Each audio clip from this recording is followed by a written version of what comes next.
Our next topic is how to find the stresses on the oblique section of a given stress condition.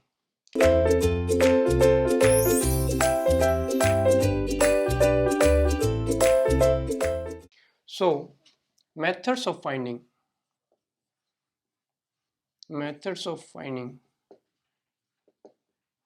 stresses on oblique sections.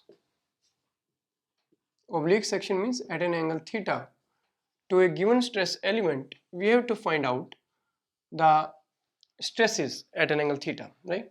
So suppose this is our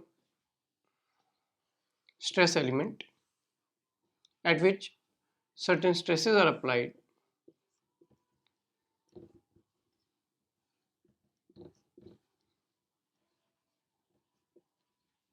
This is also associated with shear stresses.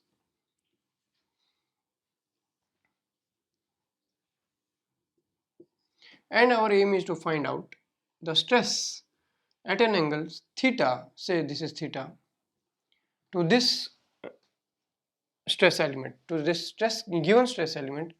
What is the stress condition on this stress element? Say the normal stresses on this plane is sigma n on this oblique plane, and tangential stress is sigma t. So we want to find out these stresses, sigma n normal stresses and sigma t shear stresses or tangential stresses at an oblique section at an angle theta to suppose horizontal plane, right? So how to find out these things? So we have basically two methods. First is analytical method.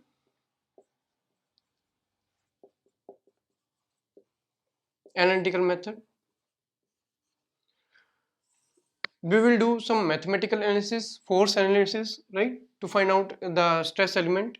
We will do the the sigma f, that sum of forces in any direction will be equal to 0. Sum of forces in any direction will be equal to 0 for static equilibrium. And our body is in static equilibrium because it is neither rotating nor it is moving in with some acceleration. So sum of the forces will be equal to 0, or net force acting on this stress element is 0. So this condition we will apply to find out the stress on the oblique sections. This is the analytical method, right? So there are various methods on by which we can find out this stress element.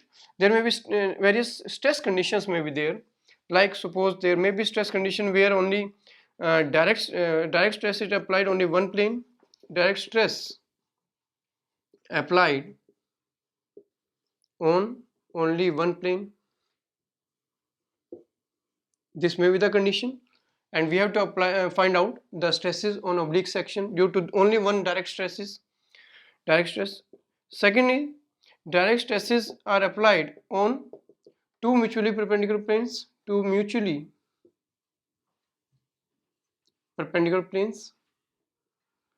So we have applied sigma x and sigma y to mutually perpendicular planes. Third condition may be there, like the stress element only pure shear, there is no normal stress applied, only shear, pure shear is there, right? So pure shear condition, that there is no other normal stress applied and only pure shear is there. In case of pure shear also we will get normal stress and tangential stress, right? So to find out normal and tangential stress at an oblique section due to pure shear. And fourth condition may be there, like this: all the stresses are applied, normal stresses are applied on in x and y direction, as well as shear stresses are applied, right? So both normal and shear stresses are applied, right? This is the most generalized case. So most generalized case, although these cases may be obtained from this condition, but it is better to solve all these separately and to remember the formula for all, and later on this will be the combined correlation for all the and formula can be remembered for these only, right? And another is, these are the analytical methods finding the stress on the oblique sections, sigma f equal to 0, f net equal to 0. Second method is the graphical method. Graphical method. This is very simple method. Very easily we can find out the stresses on oblique sections using graphical methods. And what is graphical methods? Basically, it was given by Mohr's, and that's why it is called Mohr's circle. Mohr's circle. And all conditions can be discussed for Mohr circles also, and we can find out the stresses sigma n and sigma t. And later on in this chapter we will also find out stresses like principal stresses and minimum stresses, maximum minimum stresses or principal stresses. Also the location, the angle at which these stresses are acting, principal stresses.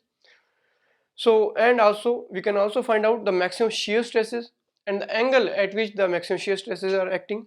So this we are going to study in this chapter.